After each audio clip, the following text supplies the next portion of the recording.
The day Marcella Crawford lost everything. The sky over the Texas panhandle turned the color of a bruise, purple and gold and ugly, and she stood in the middle of what had once been her father's land with nothing left but the dress on her back and a fury she had no idea what to do with. It had started the way most disasters did in the year 1878, with paperwork. Harlan Voss, the cattle baron who had been swallowing up the smaller ranches along the Canadian River for the better part of 3 years, had produced a document in front of Judge Elroy Pittman that claimed her father, Thomas Crawford, had borrowed money against the deed to their 400 acres. Thomas Crawford had died 6 weeks prior, taken by a fever that swept through the county without mercy, and Marcella had buried him herself beside her mother's grave under the twin cottonwood trees near the east fence. She had been 22 years old and alone, and she had barely had time to grieve before Voss came riding up the hill with his men and his papers and his thin, satisfied smile.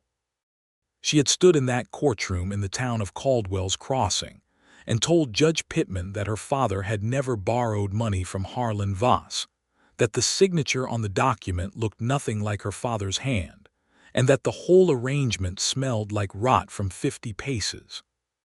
Judge Pittman had looked at her over his spectacles with the tired patience of a man who had already made his decision, and told her that the courts recognized the document as valid and that she had 30 days to remove herself and her belongings from the property. That had been 28 days ago. She had spent those 28 days doing everything a woman in her position could do. She had ridden to the county seat. She had written letters to men who never wrote back. She had spoken to 2 lawyers, one of whom laughed at her and one of whom took her last $11 and told her there was nothing to be done. She had knocked on the doors of neighbors who had once eaten Sunday supper at her father's table, and she had watched them look away with the particular shame of people who understood injustice perfectly well, but were too afraid to stand beside it. And now she had 2 days left, and she was standing in the yard of her father's ranch with a carpetbag at her feet, watching Harlan Voss's hired man nail a board across the door of the house where she had been born.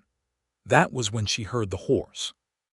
It came in from the north road at a steady trot, not hurried, not cautious, just moving with the easy confidence of something that knew where it was going. The rider was tall in the saddle, broad-shouldered, wearing a dust-colored coat and a hat that had seen considerable weather. He had dark hair that curled at the edges beneath the brim and a jaw that looked like it had been cut from the same limestone that made up the bluffs along the river. He pulled up at the gate and looked at the scene before him with eyes that were the color of good coffee, steady and warm and taking in every detail. Marcella did not particularly want company. She was trying very hard not to cry, which took most of her concentration.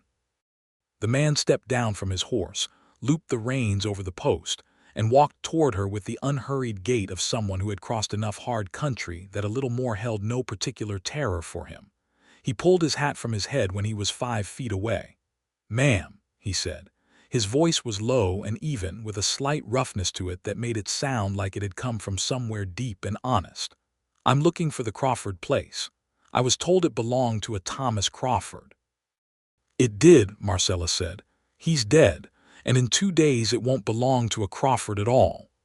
The man looked at Voss's hired hand, still hammering at the door, and then back at Marcella. Something moved behind his eyes that was not pity exactly. It was more like recognition. "My name is Jedediah Carver," he said. "I'm a cattle driver out of Abilene most recently. I passed through Caldwell's Crossing yesterday and I heard something of your situation from a woman at the dry goods store, Mrs. Haverson." Marcella knew Mrs. Haverson. She had been one of the few who had not looked away. "What did she tell you?" "She told me that Harlan Voss forged a debt to take this ranch, and that the woman who owned it was running out of time and options." He turned the brim of his hat in his hands, looking at it for a moment before he looked back at her. "I've seen Voss's kind before, ma'am. I've worked ranches from the Rio Grande to the Dakotas, and men who build their empire on other people's paper are a particular breed that I have never had much patience for. That's a very moving sentiment, Marcella said, because she was tired and angry and not feeling particularly charitable toward anyone. But sentiment doesn't get my land back. No, he agreed, and there was no offense in his tone. It doesn't, but I might have something that does. She looked at him fully then, really looked, past the road dust and the weather-worn coat. He was younger than she had first assumed, perhaps 27 or 28, with an open face that held no pretense. He did not look like a man who was selling something. He looked like a man who was telling the truth, which was almost more disarming. "Come inside," she said, because the hired man was close enough to hear, and whatever this stranger had to say, she did not want Voss's ears on it before she understood it herself. She pushed open the door before the hired man could finish boarding it, ignored his sputtering protest, and walked into her father's house for what might be one of the last times. The kitchen was bare. She had been packing for days, not because she intended to leave, but because hope was a difficult thing to hold entirely, and packing felt like doing something instead of nothing. She put the kettle on the stove out of pure habit and turned to look at Jedediah Carver, who had ducked through the doorway behind her and now stood in the kitchen of her childhood home like he was trying very carefully not to take up too much space. "Talk," she said. He sat down at the kitchen table when she gestured toward it, set his hat on his knee, and told her what he knew. He had, it turned out, spent the last 6 months working a cattle drive that had passed through 3 counties where Harlan Voss did business. He had heard things. He had seen things. More specifically, he had, during a week spent mending fences at a ranch in Palo Pinto County, made the acquaintance of a man named Gerald Marsh, who had been Voss's bookkeeper for 4 years before a falling out over unpaid wages had left Marsh bitter, broke, and in possession of considerable knowledge about the particular nature of Harlan Voss's business practices. "Marsh has documents," Jedediah said. "Original documents, ledgers, correspondence. Things that show a pattern of exactly what Voss did to you. False debt instruments, forged signatures, judges paid to look the other way." He paused. "Including Judge Pittman." Marcella set her coffee cup down very carefully. "And where is this Gerald Marsh now?" 3 days' ride east. He's been trying to find someone willing to take his information to the Federal Circuit Court in Austin, because Voss owns every local judge in 4 counties and Marsh knows it. The problem is that Marsh is afraid. He knows what Voss will do to him if he comes forward alone." Jedediah looked at her directly. "But if there were a plaintiff, someone with a legitimate grievance and a legal claim, someone willing to stand up in court and say what was done to them? That changes things. The federal court has jurisdiction and federal judges are harder to buy." Marcella was quiet for a long moment, listening to the wind work its way around the corners of the house. She had heard the sound her whole life, and it still felt like the house was talking to her. "Why are you here?" she asked finally. "You could have sent a letter. You didn't have to ride out yourself." He was quiet for a moment, and she watched something genuine and unguarded pass across his face before he composed it back into steadiness. "Mrs. Haverson showed me a photograph," he said. "She had one from the last harvest celebration, a big group photograph. She pointed you out." He paused. "I know that probably sounds like the beginning of something I have no business saying to a woman I met 40 minutes ago." "Say it anyway," Marcella said, because she had spent enough time in the last month being careful and polite, and it had gotten her nowhere. "You were smiling in that photograph," he said, "in a way that looked like you were somebody who laughed a lot and meant it. And I thought that Harlan Voss had no right to be the thing that ended that." He looked at the table. "That probably sounds foolish."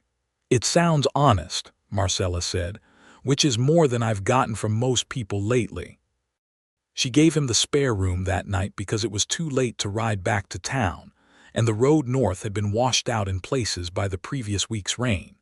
She lay awake in her own bed listening to the quiet of the house, and thought about Gerald Marsh and federal courts, and a man who had ridden out from Caldwell's Crossing because a woman was smiling in a photograph. She thought about it a long time before she slept. In the morning she made a decision.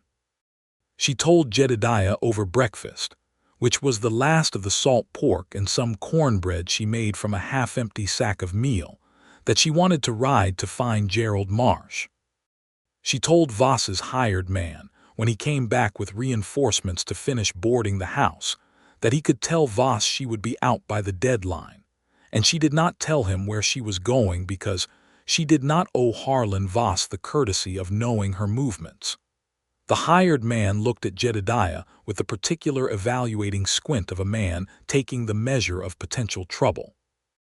Jedediah looked back with the calm patience of a man who had nothing to prove and knew it, which was, Marcella noted, significantly more intimidating than bluster would have been. They left an hour later, her carpetbag tied to the back of the spare horse her father had kept in the south paddock, which Voss had not got to yet, and Jedediah's horse moving alongside hers with the easy matching rhythm of two animals that got along without being told to.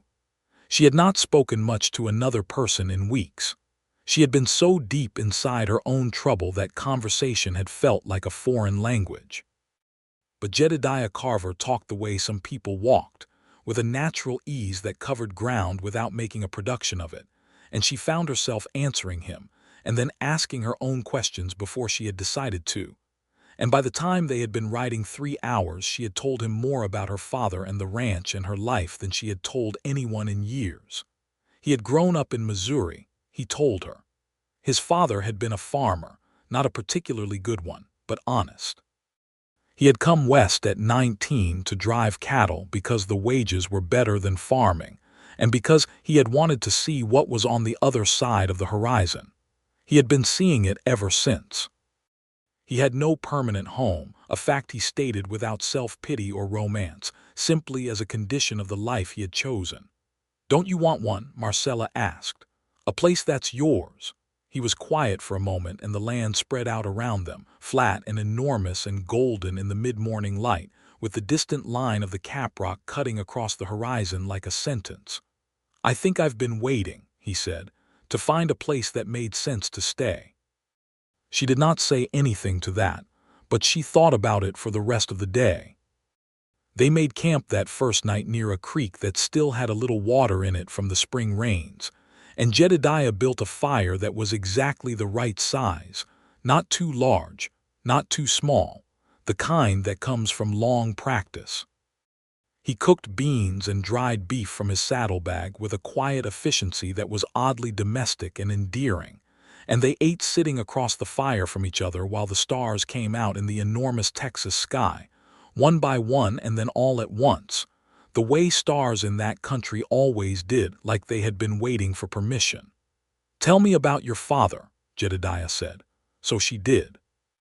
She told him about Thomas Crawford, who had come to Texas from Georgia after the war with nothing but a mule and a bag of seed, and a stubbornness that had kept him alive when nothing else had any business doing so. She told him about how her father had built the ranch from ground up, post by post and head of cattle by head of cattle, and how proud he had been of every single inch of it. She told him about Sunday mornings when her father would walk the fence lines just to look at what he had built, not checking them, just looking, and how she had understood without being told that this was a man who had spent years afraid he would lose everything and was making sure with his own eyes that it was still there. He would have hated what Voss did, she said. Not because of the land, though he loved the land, but because of the dishonesty. My father could not tolerate a liar. "A man of sound character," Jedediah said. "The best I've ever known," she said, and the grief was still sharp enough that she had to look at the fire for a moment rather than at him. "You'll get it back," Jedediah said, and he said it simply, without the falsely cheerful tone people used when they were saying something they didn't entirely believe. He said it like a plain statement of fact, the way you would say the sun would rise or the creek would run. She looked at him across the fire. "You don't know that. I know Marsh's evidence is solid," he said, "and I know you're not the kind of woman who goes to court unprepared."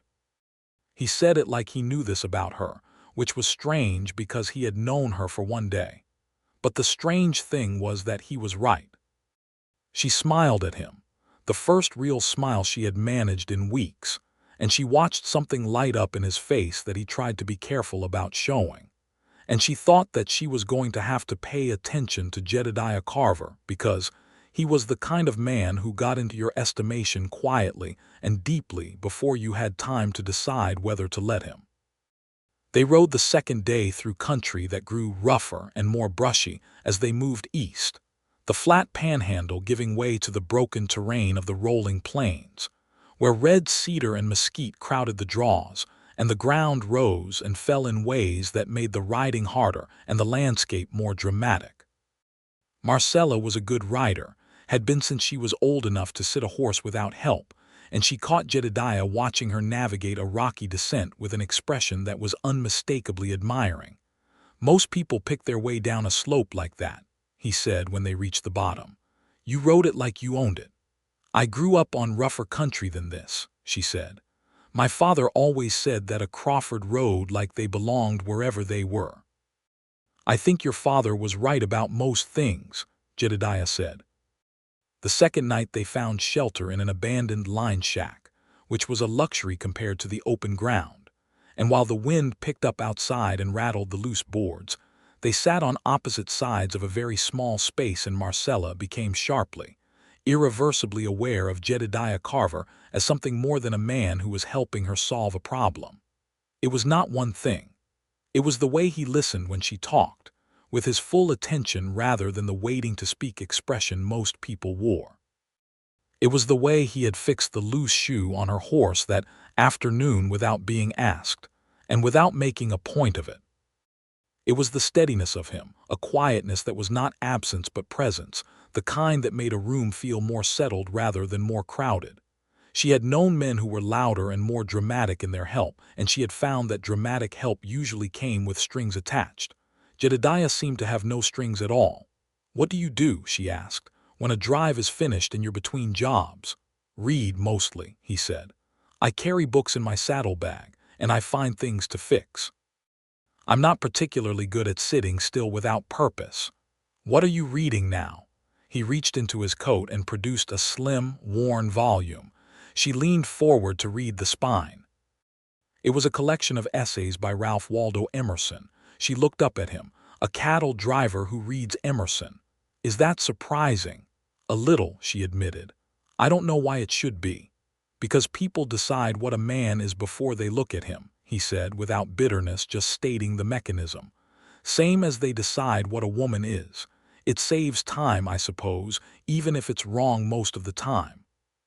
She took the book from his hand and opened it to a page at random and read a few lines by the light of the lamp they had found in the shack, and he watched her read with the same attention he gave everything else, and she thought that this small moment, sitting in a weathered line shack in the Texas rolling plains with a stranger who was not quite a stranger anymore, was one of the more complete moments she had experienced in a long time.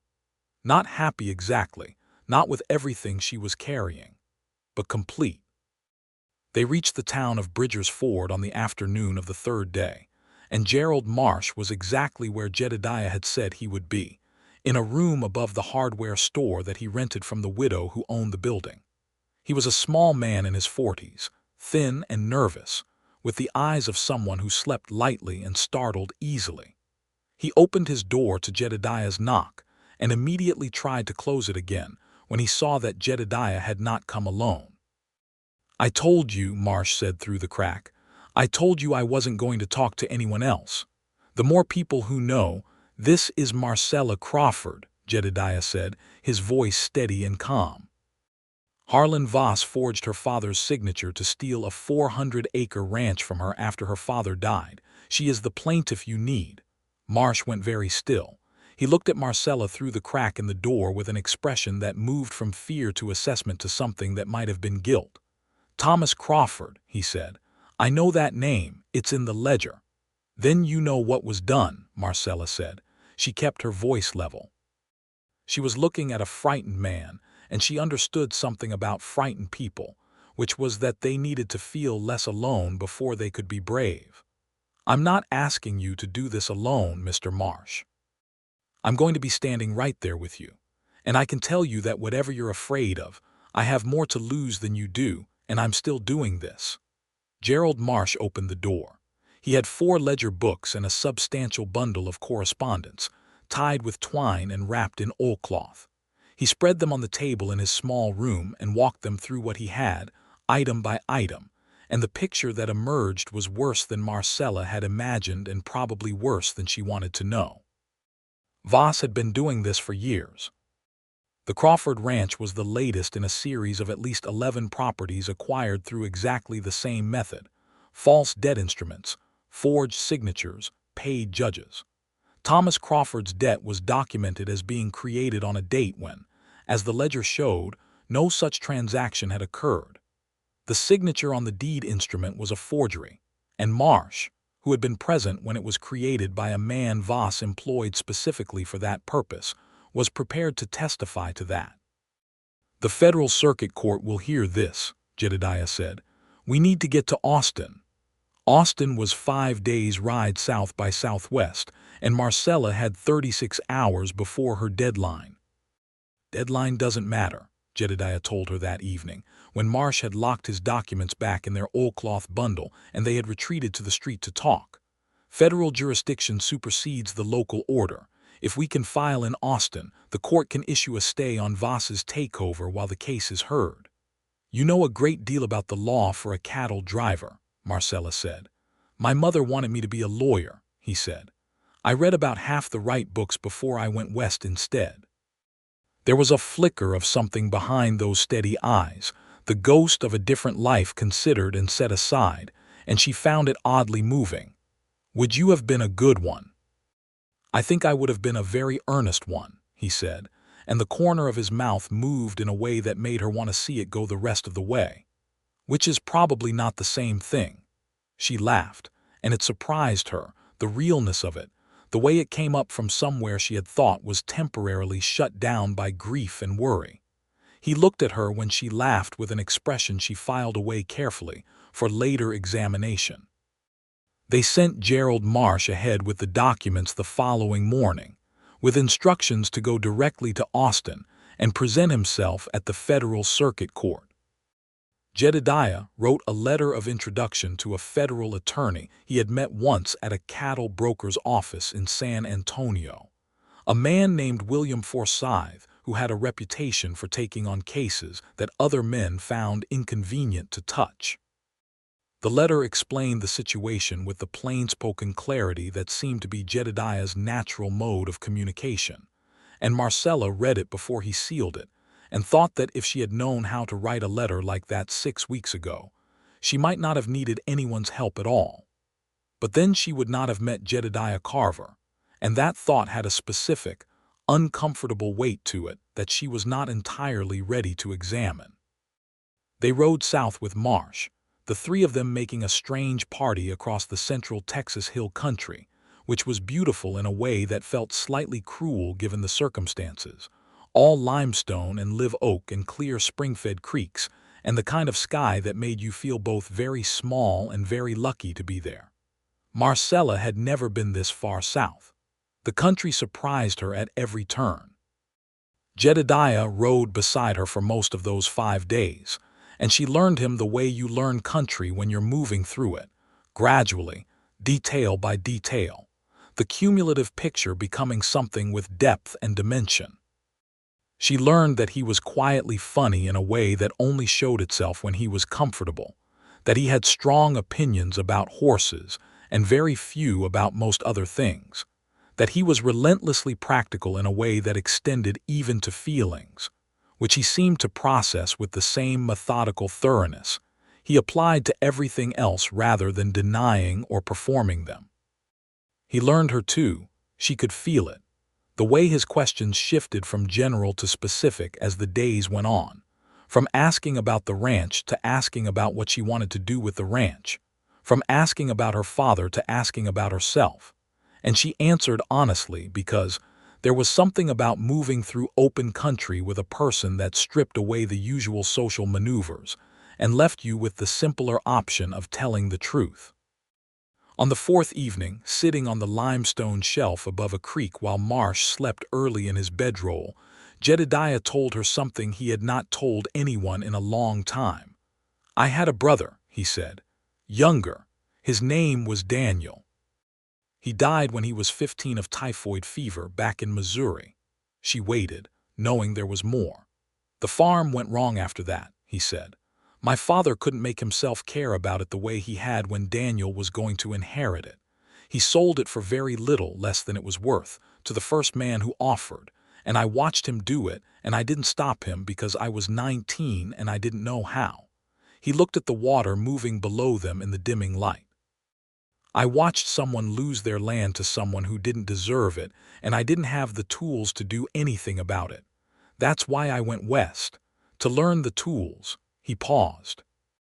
I think I've been carrying that for a while. You're using them now, she said quietly. He looked at her, and the evening light was doing something particular to his face, softening the lines of it, and she thought that she was in a significant amount of trouble, the pleasant kind, the kind that arrives quietly and announces itself too late to do anything about.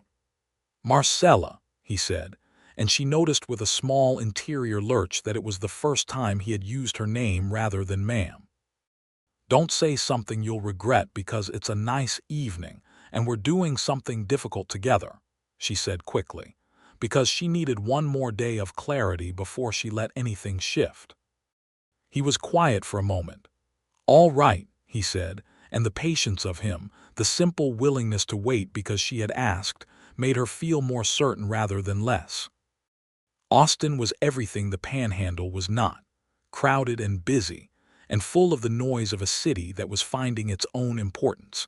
And Marcella stepped off her horse in front of the federal courthouse, with Gerald Marsh's oilcloth bundle under her arm and Jedediah Carver at her side. And she thought that she was about to do the thing that her father would have done if he had lived, which was walk into the room where the law lived and demand that it do its job. William Forsythe was a short, energetic man of about 50 with a white mustache and spectacles that he wore tilted slightly to one side as though they had slid there, and he had never bothered to straighten them. He read Jedediah's letter twice. He looked at Marcella. He looked at the ledgers. He looked at Gerald Marsh with the precise, measuring gaze of a man assessing the quality of a witness. "Are you willing to testify?" he asked Marsh. "I am," Marsh said, and his voice only shook a little. "And you?" Forsythe asked Marcella. "I have been waiting 6 weeks to do nothing else," she said. Forsythe looked at Jedediah. "You put this together." "I pointed people in the right direction," Jedediah said. "Miss Crawford did the harder part." Forsythe filed the papers that same afternoon. The federal court issued a stay on the Voss property transfer the following morning. Marcella sat in the outer hall of the courthouse and read the document 3 times because she needed it to be real. And when she looked up, Jedediah was watching her from across the hall with a look on his face that was quiet and warm and entirely unguarded. She crossed the hall and sat beside him and said, "It's happening." "I know," he said. "The case will take months," she said. Forsythe said probably 3 to 6 months before it's fully heard. "Voss will fight it." "He will," Jedediah agreed. "He'll hire lawyers and pressure witnesses and do everything a man with too much money and no conscience will do. But Marsh's evidence is documented and dated and cross-referenced with public records that can't be altered. The case is solid." "I can't go home," she said. "The stay prevents Voss from taking possession, but I still can't go back to the ranch while it's in litigation. I have nowhere to be for 3 to 6 months. He was looking at her with that careful attention, the one that took everything in. "Where would you want to be?" She considered saying something sensible. Instead, she said, "Wherever this is going." The silence between them was the kind that has content, full of everything that had been accumulating over 5 days of riding and eating around fires and talking through the dark hours. And then Jedediah said, carefully and quietly, "I have something I need to say to you, and I'm going to say it plainly so there's no confusion about my meaning." "All right," she said. "I came to find you because of what I heard about your situation," he said. "But I stayed because of you. These 5 days have been the most alive I have felt in a very long time, and I recognize that we've known each other a very short while, and you have a great deal happening in your life right now, and I'm not asking you for anything more than you want to give. But I wanted you to know that what I feel for you is genuine, and it is significant, and it is not going away." She looked at him for a long moment in the corridor of the federal courthouse in Austin, Texas, in the spring of 1878, with the sounds of the city coming through the tall windows and the smell of law and paper, and the particular dust of that limestone building all around them. And she thought that honest words spoken plainly by a man who meant them were among the most beautiful things in the English language. "I know," she said. "I feel it too. I just wanted to make sure it was real before I said so." "And now you're sure?" he asked, and there was the beginning of something in his expression, a warmth working its way forward. "I have been sure since the line shack," she said.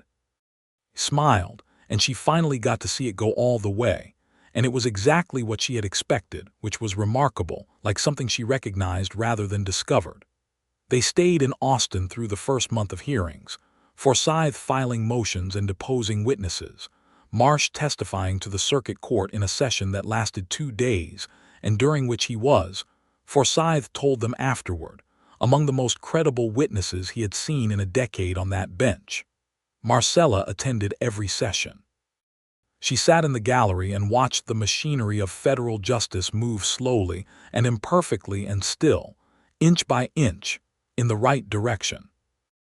In the evenings she and Jedediah walked through the city, which was full of interesting contradictions in that year. The old Spanish and Mexican architecture beside the new limestone government buildings going up as Texas grew into itself. The cattle trade and the growing commerce, and the particular feeling of a place in the middle of deciding what it was.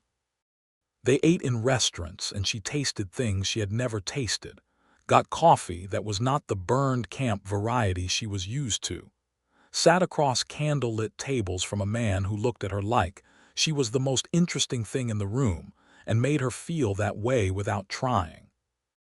He kissed her for the first time on the 3rd week, on the bridge over the Colorado River at dusk, with the bats coming out from under the Congress Avenue Bridge in the massive evening swarm that Austin was already becoming known for, thousands of them wheeling against the darkening sky in a ribbon of movement that was extraordinary and slightly impossible looking.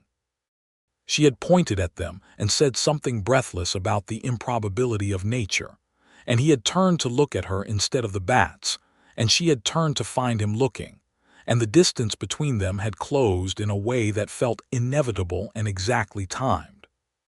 The kiss was careful and certain and entirely himself. No performance, no urgency, just an honest expression of everything that had been building.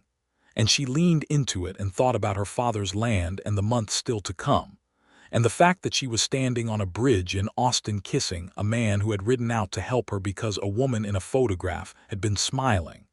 And she decided that the universe had a somewhat roundabout but ultimately acceptable sense of direction.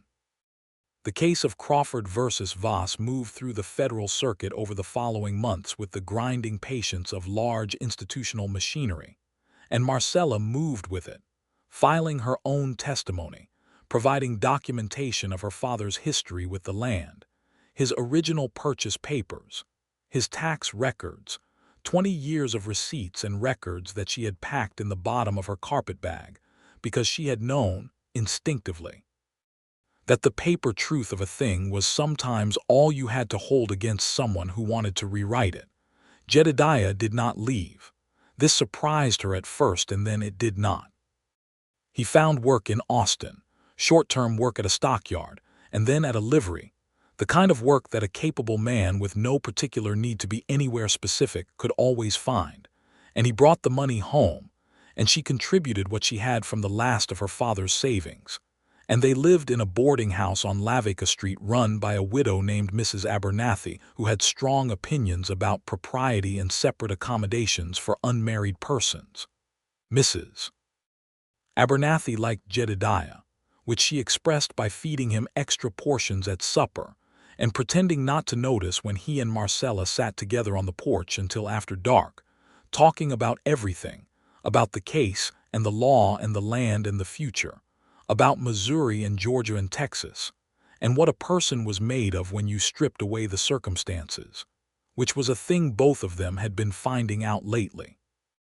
She's going to start charging us a ceremony tax if we're not careful, Jedediah said one evening, nodding toward the house where Mrs. Abernathy was visible through the parlor window, knitting with the focused energy of a woman who was definitely listening. Marcella laughed.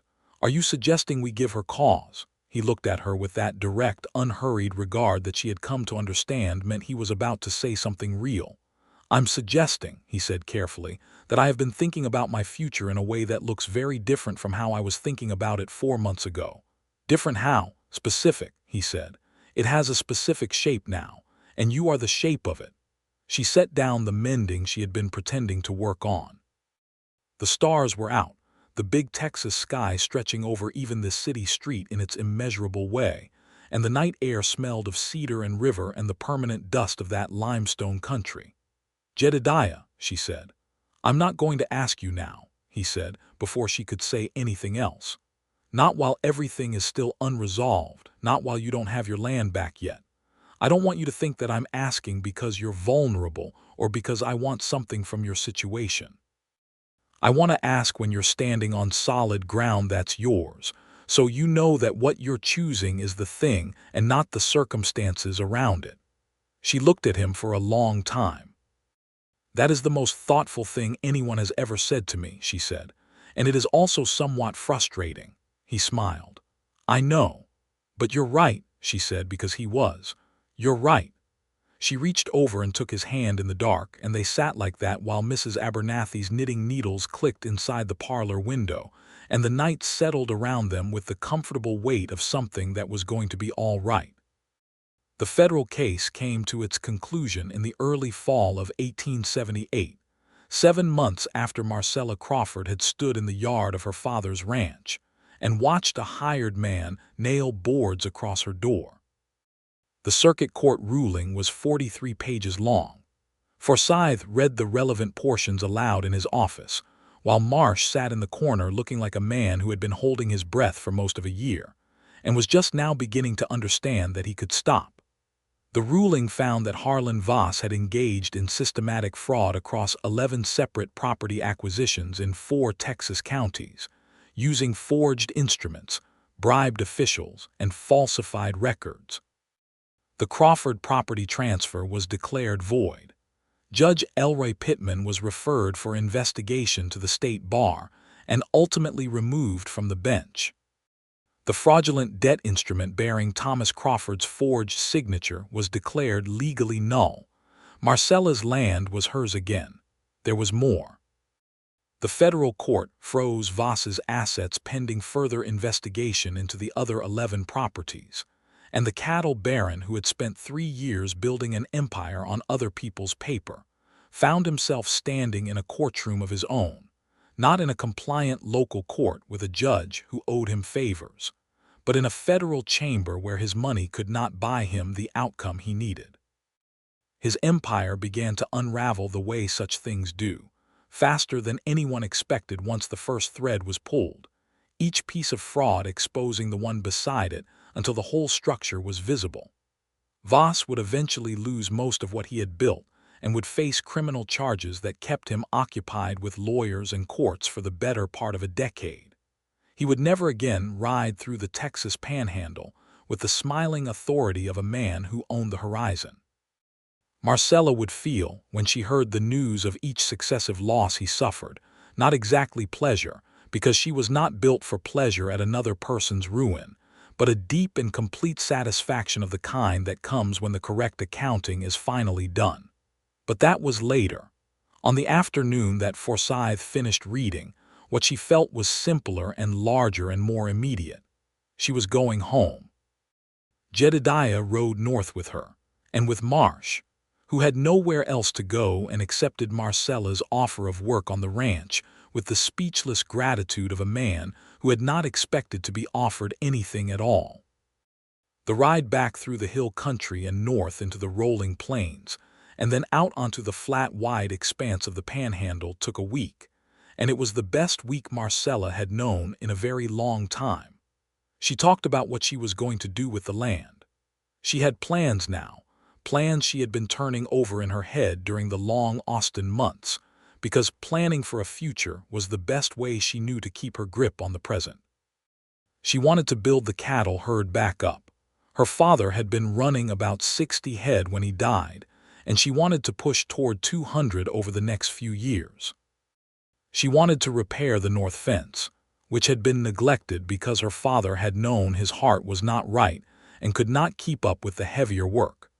She wanted to plant a proper kitchen garden because she had been eating other people's cooking for 7 months, and she missed the particular satisfaction of eating something you had grown yourself. Jedediah listened to all of it, and she noticed that he was not just being polite. He was engaging, asking practical questions about water rights and winter grazing, and the condition of the outbuildings, questions that had a specific quality to them, the quality of someone thinking about how to help make a thing work rather than simply admiring the idea of it. When the roof of the house appeared on the horizon, still a half-mile distant across the flat, brown-gold land with the late afternoon light turning everything amber and significant, Marcella pulled her horse up and just looked at it for a moment. Her throat tightened.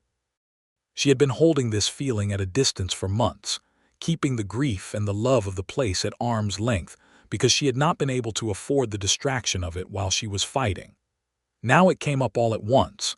The memory of her father walking the fence lines, her mother's kitchen garden, the twin cottonwood trees by the east fence where both of them were buried, 22 years of her entire life represented in the line of that roof against the sky. She did not cry. She felt it fully and she let it go through her, and when she was done she was still sitting her horse with her back straight and her eyes clear, and Jedediah was beside her saying nothing at all, just being there, which was what she needed. "All right," she said finally. "Let's go home." Voss's boards had been pulled off the door.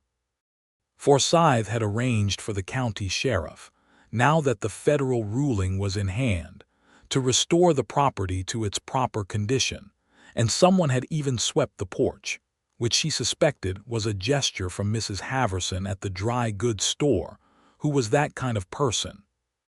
The house smelled of dust and disuse, and underneath those things of her own whole life, of wood smoke and her mother's lavender soap which had somehow survived in a tin on the kitchen shelf, and the particular cedar and limestone smell that was just this place, just this piece of Texas, irreplaceable and entirely hers.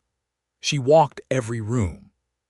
She touched things, the back of her father's chair, the window frame she had painted herself at 16 when it was peeling, the worn spot on the kitchen floor where her mother had stood to cook 10,000 meals.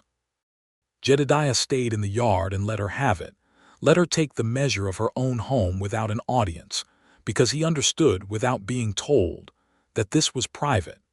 When she came back out onto the porch, she found him leaning against the porch rail in the last of the golden afternoon light, hat in hand, watching the land in the peaceful way of a person who was comfortable with large spaces and silence. He turned when he heard her step and he looked at her face, reading it the way he always did, completely and accurately. "Good," he said. "Better than good," she said. "It's mine." He nodded, and then he straightened from the rail and he reached into the pocket of his coat, and he held out to her something small that she did not immediately recognize. And when she looked more closely, she saw that it was a ring, a plain gold band, not elaborate, not expensive, the kind of ring a practical person would choose if he had been carrying it in his coat pocket for the last 3 weeks hoping for the right moment. "You're standing on solid ground, that's yours," he said. "So I'm asking now." She looked at the ring and at his face above it, open and steady and entirely serious in the way of a man who had thought this through completely and had no performance left, just the real question and the real feeling behind it.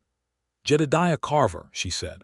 "Marcella Crawford," he said back, and there was a warmth in the way he said her name, like it was something he had been meaning to say out loud. "Yes," she said. "Obviously yes." He put the ring on her finger and she looked at it in the late light, the gold catching the color of the afternoon, and then she looked at him, and he looked at her, and the distance between them was nothing. And the kiss was neither careful nor measured this time, but full and warm and certain.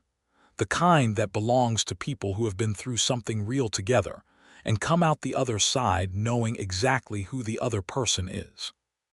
Gerald Marsh, emerging from the bunkhouse where he had been making himself tactfully scarce, saw them from across the yard and turned around and went back inside with the admirable discretion of a man who understood timing. They were married 3 weeks later in Caldwell's Crossing, in the small Methodist church on the corner of Main and Cedar, by a minister named Reverend Hawthorne, who performed the ceremony with a brevity and sincerity that Marcella appreciated enormously. Mrs. Haverson was there, and she wept throughout the ceremony with the satisfied tears of a woman who felt personally responsible for the outcome, which she was, and Jedediah shook her hand afterward and told her so. Marsh stood up for Jedediah at the ceremony, which had been Jedediah's suggestion, and Marsh straightened his coat and held his hat and looked like a man attending something that was making him reconsider the way things could go. The town of Caldwell's Crossing had a complicated relationship with the whole affair, because Voss had employed a number of people and had been in many ways a significant economic presence, and the unraveling of his interests had created real disruption. But most people, presented with the plain-spoken facts of what he had actually done, chose the correct side eventually, the way most people do when the choice is made visible rather than obscured. The neighbors who had looked away came to the wedding and brought food and were received graciously by Marcella, who had decided that shame was its own punishment, and she was not interested in adding to it. The first year on the ranch was work, which was what work on a ranch always was, relentless and seasonal and full of small emergencies and incremental progress that was satisfying in the exact proportion to the effort it had cost. Jedediah took to it as though he had always been headed here, as though all those years of driving cattle across other people's land had been a kind of preparation, an accumulation of knowledge and skill that had been waiting for a place to land. He was good with cattle, which she had expected given his history, but he was also good with the land itself, with understanding what it needed and when, with the 1,000 small decisions that made a ranch work over time rather than just for a season. He fixed things without being asked. He had opinions that were worth hearing. He disagreed with her sometimes, which she appreciated more than agreement would have been, because she had no interest in a husband who told her she was right about everything, and he never made their disagreements about anything other than the practical matter at hand. They argued about the north pasture in the spring, a genuine argument that went on for 2 evenings and involved a map drawn in the dirt in considerable volume on both sides, and they arrived at a solution that was neither of their original positions but better than either. And Marcella thought that this was what it was supposed to be, the combination of 2 intelligences pointed at the same problem. Gerald Marsh proved to be a deeply useful person once he was not afraid of everything. He had a facility with numbers that made him invaluable at the business end of the ranch, and he eventually took on full management of the financial records and correspondence, freeing Marcella and Jedediah to focus on the operational side. He was quiet and methodical and fiercely loyal in the way of people who understand what it means to have been given another chance, and he never spoke of the past except when pressed, at which point he spoke of it with a direct and unsentimental honesty that Marcella admired. The herd grew through that first year from the 12 cattle Voss had left behind when the courts intervened to 30 to 45 by the end of the year. Not the 60 her father had maintained, not yet the 200 she was aiming for, but a real beginning. Animals that were hers, that carried the Crawford brand, that moved across her land in the amber evenings while she watched from the fence rail, and felt the particular satisfaction of things going in the right direction. Jedediah found her there most evenings, standing on the lower rail of the fence watching the cattle, and he would come and stand beside her, or sometimes put an arm around her, and they would watch together in a companionable silence that was one of her favorite things about being married to him, the understanding that not every moment had to be filled with words. In the late fall she planted the kitchen garden, covered against the first frosts, with plans for spring. She planted it beside the spot where her mother's kitchen garden had been, and she put in herbs she remembered her mother using, sage and thyme and rosemary that would have to be brought inside in the worst of winter. And she felt while she was planting the wordless continuity of it, her mother's hands in the same dirt, and it was a grief and a comfort simultaneously, which she was learning was often the nature of love, the way it persisted past the people it belonged to. Her father's grave and her mother's grave were tended. She went to them often in that first year, not morbidly but naturally, the way you visit people who matter to you. She told her father about the case, about Forsyth and Marsh and the federal court, about Jedediah. She told her mother about the ring and the garden. She did not know whether the dead could hear, but she believed that some things were worth saying regardless. Jedediah came with her to the graves occasionally, when she wanted company, and waited at a respectful distance or came closer when she wanted that, with the impeccable instinct for what was needed that characterized him in almost everything.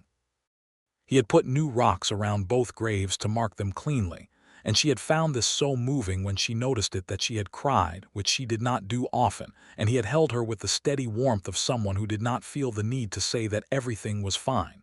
"Thank you," she said when she had composed herself, "for the rocks." "Your father deserved better than a muddy field," Jedediah said simply. "He built a good thing here." "He did," she said. "We're going to keep building it." Jedediah looked at her, and then at the land around them, and the expression on his face was one she had seen before on her father's face, the early morning walk along the fence line, the need to confirm with your own eyes that what you had built was still standing. It was the expression of a man who had found the place he was looking for. By the spring of the second year, the ranch had grown enough that they needed an additional pair of hands, and they hired a young man named Caleb Torres from a neighboring county, who was 17 and very determined, and not yet as capable as he believed himself to be, which Jedediah handled with the patient directness of a good teacher, correcting without diminishing, which was an art that not many people had. The spring of 1879 brought a good rain season, and the north pasture, which had been the subject of their most memorable argument, produced the best grass they had seen, and Jedediah said nothing at all about having been right about one element of the plan, and Marcella appreciated his restraint and told him so, and he laughed in a way that made his whole face change, and she thought that she would never get tired of that particular laugh as long as she lived. In the early summer, Marcella understood, in the quiet certainty of a woman who knows her own body, that she was carrying a child. She told Jedediah in the evening, sitting on the porch in the warm dark, and watched his face do something she could not entirely describe, a complete openness, all the careful steadiness dropping away for a moment and leaving just the raw, unguarded feeling underneath it, which was joy, simple and enormous. He held her face in his hands and looked at her for a long moment without speaking, and then he said, "We're going to need to fix the spare room." She laughed so hard she nearly fell off the porch step, which was completely appropriate. Their son was born in February of 1880, in the same house where Marcella had been born, delivered by Mrs. Haverson, who had served as the closest thing to a midwife in that county for 20 years. He arrived with considerable noise and dark hair, and a pair of eyes the color of good coffee that made Jedediah look at him and say, quietly, "Oh, there you are. I've been waiting for you." They named him Thomas for her father, and his middle name was Daniel, for Jedediah's brother, two names for two men who had shaped the people who made him, and Marcella felt, holding him in the small hours of the first night while Jedediah sat beside her in the chair by the window, that the world had a generosity to it that was easy to lose sight of in the bad times and worth being fully present for in the good ones. Thomas Crawford Carver grew into his first year with the determined energy of someone who had places to be, pulling himself upright along furniture and falling, and pulling himself up again with a focus that was unmistakably his mother's, and a patience with the process that was unmistakably his father's. Gerald Marsh, who had no family of his own, became something like an uncle without the formal designation, a steady presence who brought the child impractical gifts and held him with the careful concentration of a man who had not had much practice, but intended to get it right. Caleb Torres, who was 19 by then and considerably more capable than he had been, became Thomas's devoted audience, performing the kind of elaborate feats of horsemanship that delighted toddlers and mildly terrified their parents. And Jedediah watched with the particular expression of a man who was both impressed and slightly horrified, which Marcella recorded in her memory for future reference. The ranch was, by 1880, a real and functioning enterprise with 80 head of cattle, a bunkhouse with 2 hands, a properly repaired north fence, a kitchen garden that produced abundantly enough to preserve for winter, and the books, maintained by Gerald Marsh with the dedicated precision of a man who had spent years keeping records for dishonest purposes and found tremendous satisfaction in doing so for honest ones, that showed a clean and growing operation. Marcella rode her land most mornings, the way her father had, not just for purpose but for the seeing of it, the confirmation of what existed and what she was part of. She knew every fence post, every water source, every rise and draw of her 400 acres, and she loved it with the specific, earned love of someone who had fought for it and won.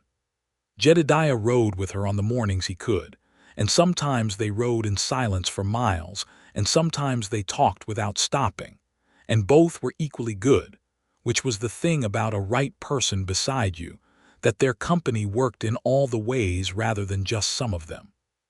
She was 24 in the year her son was born, and her husband was 29, and they were both, she thought, exactly the age they were supposed to be for what they were doing, no older, not younger, precisely at the point where the growing up was done enough, and the wisdom was coming in without the youth being all the way behind them. There was an evening in the late fall of that year, Thomas asleep inside, Marsh retired to the bunkhouse, Caleb gone to town, the night absolutely clear and cold and blazing with stars, when Jedediah and Marcella sat on the porch wrapped in one blanket, and she thought about the moment when she had stood in the same yard watching a hired man nail boards across her door, and the distance between that moment and this one was so vast that it was almost impossible to believe they occupied the same physical space. "I was thinking about my father today," she said. "What about him? About how he walked the fence lines. I've started doing it. I didn't plan to, it just happened." "You're more like him than you know," Jedediah said, "the way you are about this place. Is that all right, that I love this land the way I do?" He looked at her with a patient exasperation that was its own kind of affection. "Marcella, you loving this land is one of the most beautiful things about you. It means you know how to love something completely. I have every personal reason to appreciate that quality." She put her head on his shoulder, and they looked at the stars and the land and the dark shape of the cattle barn and the thin light from the bunkhouse window where Gerald Marsh was no doubt working on the quarterly ledger because he was the kind of person who could not leave a ledger unfinished, and the night was cold and perfect and entirely theirs.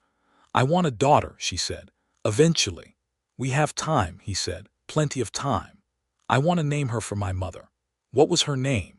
"Eleanor." "Eleanor Carver," he said, trying it out. "That's a name that knows what it is." "My mother was a woman who knew what she was," Marcella said. "I think I know where you got it," he said. She tilted her head back to look at him, and he looked down at her.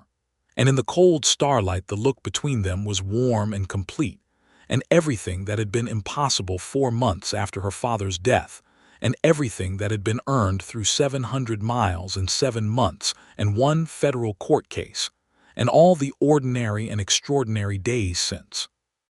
In the spring of 1882, Marcella found out she was expecting their second child, and told Jedediah in the same way she had told him the first time, on the porch in the evening, and watched his face do the same thing it had done before, the opening up, the dropping of every guard, and she thought she could tell him this 100 times and it would still look like that. Eleanor was born in October, with her grandmother's dark eyes and her father's patience as demonstrated by arriving in the world quietly and apparently without undue complaint, which Jedediah said was going to go away very soon because he had heard babies before. Eleanor Carver proved him wrong. She was in fact a serene infant who regarded the world with large, calm eyes and seemed entirely unconcerned by its complexities, which her mother took as a personal tribute to good genes and her father took as a temporary condition. Thomas was 2 when his sister arrived, and his response was a brief period of assessment followed by a complete and proprietary devotion that manifested primarily as standing between Eleanor and anything he perceived as a potential problem, which at age 2 included a very wide range of things. Jedediah observed this with the quiet satisfaction of a man watching something true about human nature demonstrate itself. The years settled into their shape. The ranch grew. The herd reached 120 head by 1883, and Jedediah had by then become known in the county as one of the sharper minds when it came to managing stock on the panhandle's particular grass, and men came to him for advice the way they had once gone to Voss, except that Jedediah's advice was freely given and tied to nothing.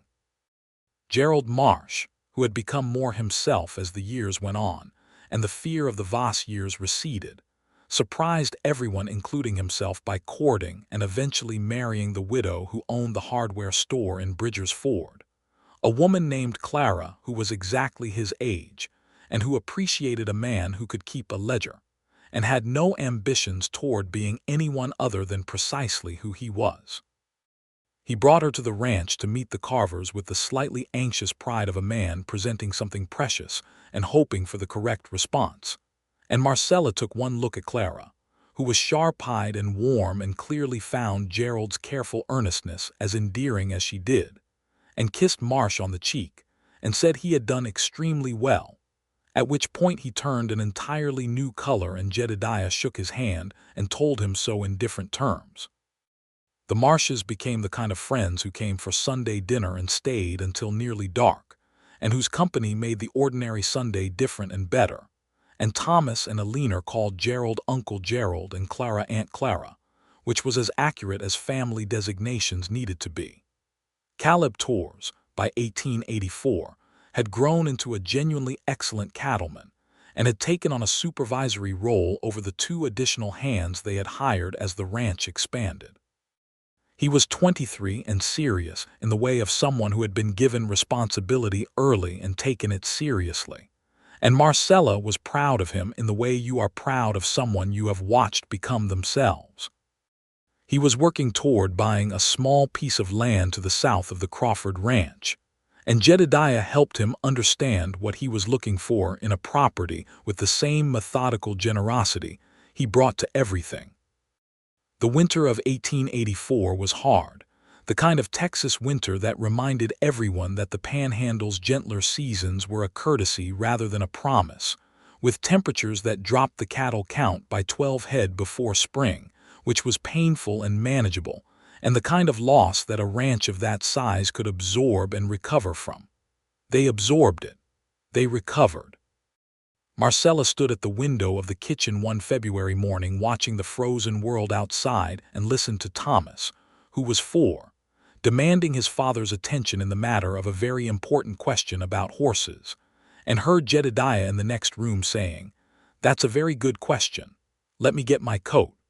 And this simple domestic music, these completely ordinary sounds of her house in the morning with winter light coming through the glass and coffee on the stove, was the thing she had been building toward her whole life, without knowing the exact shape of it until she was inside it. She pressed her hand flat against the cold window glass and felt the shape of the land outside it and thought about her father walking the fence lines, and about the document in Judge Pittman's court, and about a man on horseback coming up the north road with dark hair curling at the edges of a battered hat, and the thread of connection from there to here was so clearly visible that she could follow it all the way back to its beginning. Jedediah appeared in the kitchen doorway wearing his coat and carrying Thomas on his back, Thomas's arms around his neck and his boots on either side of his father's ribs, and he looked at Marcella at the window and said, "Are you ready?" "For what?" she said. "Morning fence check. Thomas is helping." "I always help," Thomas confirmed from his father's back. She pulled her coat from the hook and wrapped her scarf, and she went out into the frozen morning with her husband and her son, the three of them moving across the white ground toward the south fence in the early light, their breath visible in the cold air, Thomas talking continuously about horses, Jedediah answering with the patient thoroughness he brought to all of Thomas's questions, and the land around them was enormous and still and absolutely theirs. There was a moment during that fence walk when Thomas ran ahead on short legs toward some compelling sight in the distance, and Jedediah and Marcella walked side by side in his wake, and she looked at this man who had come riding up her north road with nothing more than an honest face and a genuine desire to help. This man who had read Emerson in saddlebags and fixed loose horseshoes without being asked, and waited 3 weeks to propose, because he wanted to do it when she was standing on solid ground. And she thought, of all the things that might have happened differently, all the places in the chain of events where the outcome could have bent another way, and didn't. She reached over and took his hand. He looked at her. "What are you thinking?" he said. "That I am very glad you rode up that road," she said.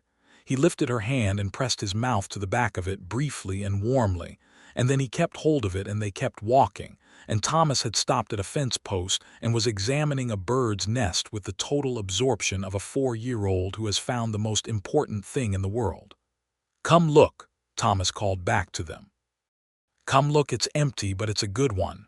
They went to look. It was a good one.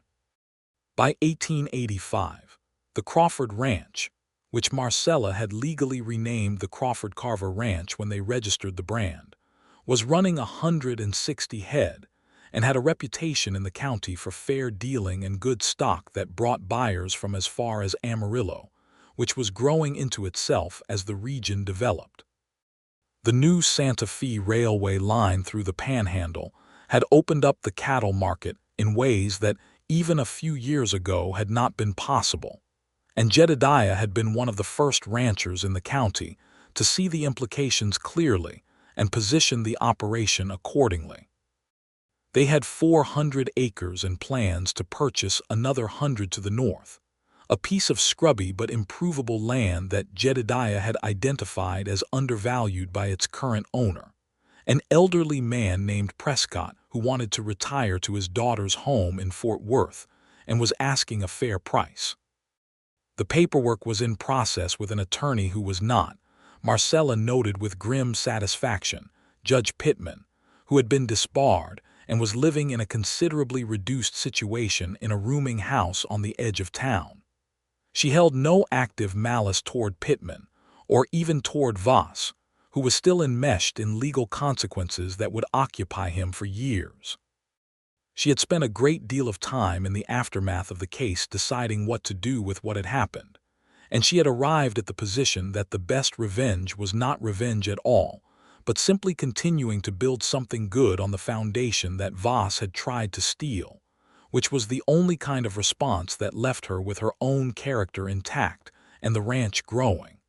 Her father, she thought, would have agreed. On the occasion of their 7th wedding anniversary, in the fall of 1885, Jedediah rode into Caldwell's Crossing alone on a Tuesday morning and came back in the afternoon with a package wrapped in brown paper that he put on the kitchen table and told Marcella to open. Inside was a book, a new one, the binding tight and the pages cream-colored and unread, but it was not a printed book. It was blank. On the inside front cover, in his careful, slightly angular hand, he had written, "For the Crawford Carver Ranch History, to be written as it happens, by M. Crawford Carver, who is the best person I know at telling the truth." She looked at the blank pages and then at him and felt the warmth move through her from the center outward the way it still did when he did something that was precisely him. No embellishment, no performance, just the real thing. "You want me to write it down," she said. "I want it to be recorded," he said. "Thomas is going to want to know where all of this came from. Alina too, when she's old enough. Your father's story, what was done and what was won, how we got here. She ran her hand over the blank first page and thought about beginning. Where do I start, she said. At the beginning, he said. Your father coming to Texas with nothing but a mule and a bag of seed. That's a good beginning, she said. He was a good man, Jedediah said. He deserves the real beginning. She looked at the first page and then out the window at the land in its autumn color, the grass going gold and the cottonwoods by the east fence yellowing toward the season. And she thought about Thomas Crawford walking his fence lines, and about the morning she had stood in this yard watching a hired man nail boards across her door, and the morning she had come back and the years between then and now, full of work and difficulty and ordinary joy, and extraordinary love and 2 children who were both, in their different ways, exactly who they were supposed to be. She picked up the pen. She began. Thomas found his mother writing in the ranch history book on many subsequent evenings, her hand moving steadily across the pages in the small pool of lamplight. And he would sit across the table and sometimes ask what she was writing and sometimes just watch.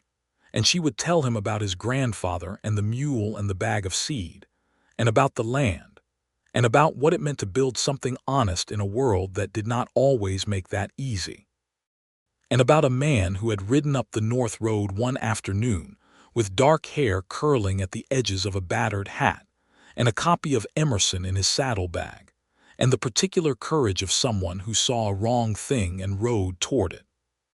Alina, when she was old enough to sit still long enough, would listen too, leaning against her father's arm while he sat in the chair beside the table, his coffee going cold the way it always did when he got interested in something, and the lamplight would settle around all 4 of them in the warm domestic kitchen of the Crawford Carver ranch house, and outside the window the Texas panhandle would be doing what it always did, being enormous and beautiful and indifferent in the way of country that has been there long before any of it mattered to any of them, and would be there long after. But right now it was theirs. The land and the house and the cattle moving in the distance and the graves under the cottonwood trees and the records in Gerald Marsh's careful books and the brand on every animal and the name on the deed that Marcella kept in a locked box in the bedroom, that deed which bore her actual name and no fraudulent instrument written against it, just the plain legal fact of what belonged to whom. Harlan Voss, who had stood in her father's memory with the full weight of everything he had tried to take, receded in the years to become smaller and less real, a story rather than a presence, the antagonist in the history that Marcella was writing who served the essential narrative function of making the rest of it matter. Without him, there was no Jedediah on the North Road. Without the loss, there was no fight. Without the fight, there was no federal court, and no Marsh turned honest witness, and no ride to Austin through the hill country, and no bridge over the Colorado River at dusk, with the bats wheeling in the evening sky. She was not grateful to Voss for any of it. But she was aware that the shape of things was what it was, and that this particular shape, 460 acres in the Texas Panhandle, 2 children with dark hair and thoughtful eyes, a husband who fixed things without being asked, and read Emerson in saddlebags and waited until you were standing on solid ground before he asked the real question, was a shape she would not trade for any other. On a warm September evening in 1886, 8 years after Marcella Crawford had stood in her father's yard with a carpetbag at her feet and nowhere left to turn, she stood in the same yard in the last light with Jedediah beside her, and Thomas running ahead toward the barn with the purposeful energy of a 6-year-old who had important business with a horse, and Alina on her hip, round-cheeked and serious, watching the world. The cattle moved on the south pasture in the golden evening light. The north fence ran straight and unbroken along the horizon. The twin cottonwood trees by the east fence were still standing, taller than she remembered from childhood, their leaves beginning to turn. The house behind them was lit from inside, the lamp in the kitchen window making a warm square against the settling dark. "I need to check the north water trough before we go in," Jedediah said. "Caleb said the float was sticking." "I'll come," she said. They walked north across the ranch yard in the fading light, Alina on Marcella's hip pointing at things, a bird, a post, a cow, each one requiring acknowledgement, and Jedediah walking beside her with the easy stride of a man who was exactly where he intended to be. The water trough was fine. The float had sorted itself. They stood there anyway for a moment, looking north toward the caprock in the distance and the enormous sky going through its colors above it, the pink and orange and deep violet of a Texas sunset working from west to east across the atmosphere. "Do you remember," Marcella said, "what you said to me that first night, about wanting a place that made sense to stay?" "I do," he said. "Did you find it?" He looked at her with the same open, unguarded expression he had been wearing in one form or another since the day she had said obviously yes on the porch with a ring in his hand and the land behind them. And he said, "I found the person who made the place make sense.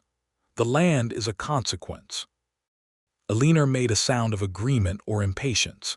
It was genuinely hard to tell, and they both looked at her and she looked back at them with her grandmother's serious dark eyes. And across the yard, Thomas could be heard in the barn making horse-related announcements. And somewhere in the bunkhouse Caleb Torres was getting ready for supper. And in Bridger's Ford Gerald Marsh was probably closing up the ranch accounts for the week. And in Austin the federal court was operating as it should. And across 460 acres of the Texas panhandle, the grass was moving in the evening wind the way it had moved for 1,000 years before any of them got there, and would move for 1,000 years after. But this moment, the sunset and the water trough and the child on the hip and the man beside her, was the specific and irreplaceable thing that all of it had been building toward. And Marcella Crawford Carver knew it the way she knew the shape of her own land, completely and by heart. She shifted Alina to her other hip, took Jedediah's hand, and they walked back toward the lighted house through the last of the golden evening, the Texas sky enormous above them and the land solid and certain beneath their feet, and everything that had been taken returned, and everything that was built still standing.